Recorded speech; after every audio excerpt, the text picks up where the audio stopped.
Better late than never. This is the Hero 12 and the Hero 11 and the Max.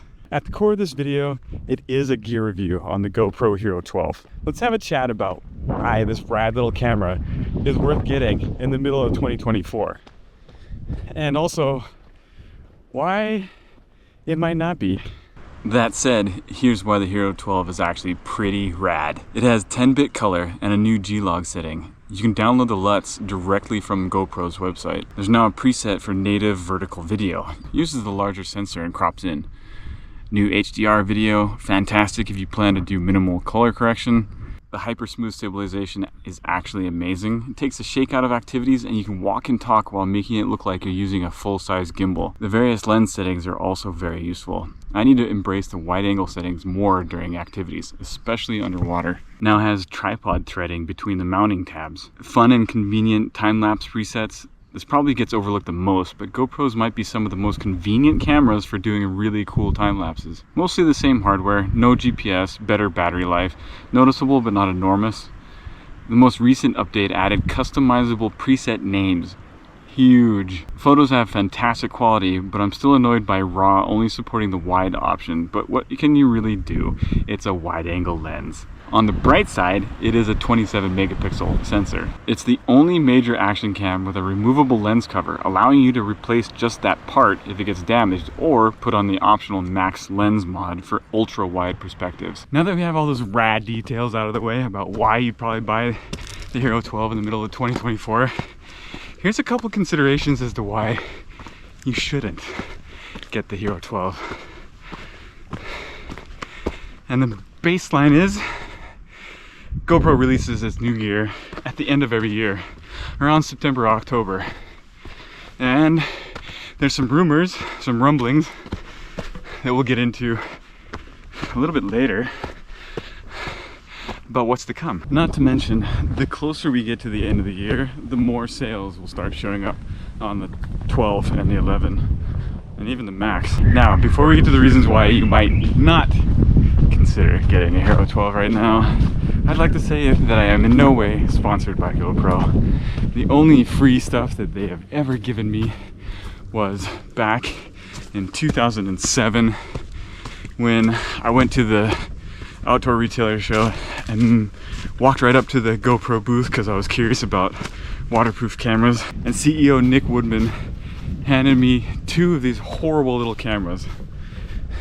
To be honest, they were trash. They had a horrible battery life. The video was blurry underwater, and all around they just weren't that enjoyable to use. But it was amazing to have this little camera that could go anywhere with you, especially underwater. So he handed them to me and told me to go use them while I was out whitewater kayaking and rafting and whatever other activities I was super into that time. But I knew I was gonna have to be patient with GoPro. And sure enough, they have come a long way with their cameras. From standard def to high def to 4K with great frame rates, allowing you to slow down the action. But it's 2024 and I can't help but want more. And I don't know if GoPro has just become complacent while they've been miles ahead out in front of everybody else. Yet competitors like DJI and Insta360 are nipping at their heels. GoPro thought that they could fire back at DJI when they launched their Karma system, which included a physical gimbal and a drone. But DJI turned right around and blew them out of the water. GoPro never recovered from that one, and that was the first and last drone you'll see from them.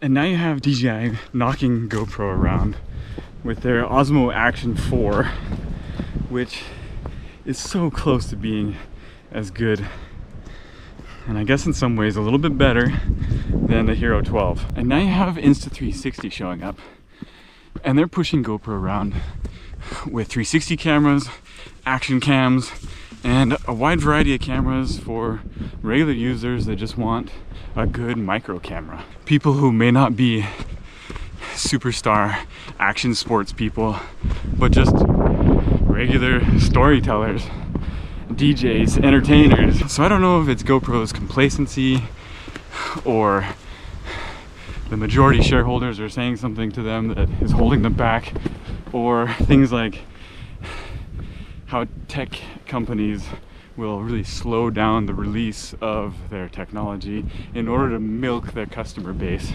as much as possible. But while they do whatever they're doing, these other companies are eating away at them. And I really hope that GoPro starts to innovate, especially this year. It needs to be 2024. You always say a make and break year for somebody, and that's kind of dramatic, but you know, in a way, maybe I'll start looking at somebody else. I love their product and I really enjoy the company, but it doesn't mean that I have to stick with them for life. Again, I'm not on a contract with them. In any case, I find getting a side grade every other year is kind of irritating. The 10 is what the 9 should have been, and the 12 is what the 11 should have been. It would have made more sense to call them the 9 and the 9.5 and the 10 and the 10.5, because in each case, the later one is just fixing the predecessor's shortcomings and problems. They have to create hype for each new release, and I get that, but sometimes I wish it was something a little bit more substantial. Or maybe I just shouldn't buy every single new release. Hi, I'm Tyler, and I'm addicted to GoPro. Meanwhile, Insta360 has dominated the 360 space. And I think 360 cameras are amazing. They're incredibly versatile, and you can do a lot of work with them. And it's not just about the 360 video itself, it's the fact that these cameras catch everything around them. Oh God.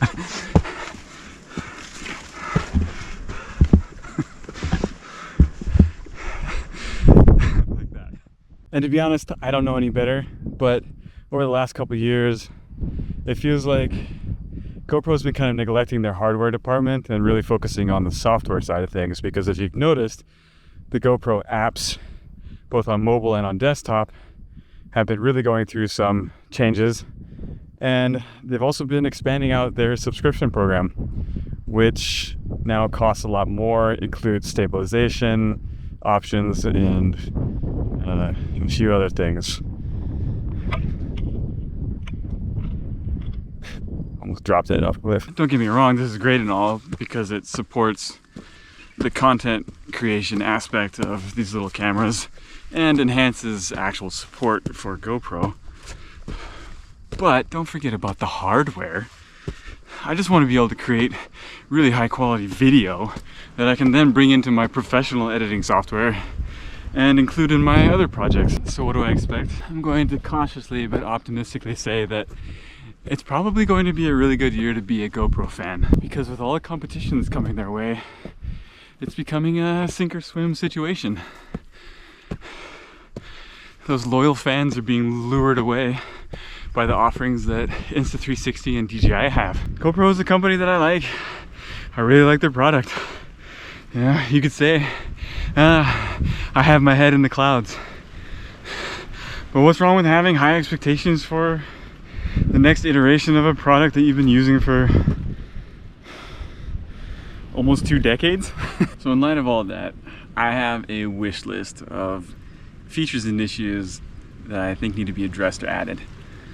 So a huge one is low light performance. I know it's an action cam, but I've told myself it's an action cam and I need to rein in my expectations. Yet the moment it gets dim, the stabilization and the noise levels just collapse. Higher frame rates. Come on GoPro, please, 4K 240. Maybe a 1-inch sensor if they can sort out the whole heat issues in such a tiny body. And AI features, I mean, because yeah, I guess. Insta360 is doing it with their whole low light, pure video option. I mean, if AI can take care of balancing exposure settings, and that would end up being kind of amazing. As it stands, we tend to depend a whole lot on auto, and that's because there's no physical dials or buttons that we can quickly change exposure with, and the expectation is that it's an action cam being in really dynamic environments, but it needs help. Workflow streamlining with the 360 GoPros, better underwater color performance, and a dive housing for the 360 camera would be really, really nice. And again, Insta360 has it, and it makes me really, really jealous.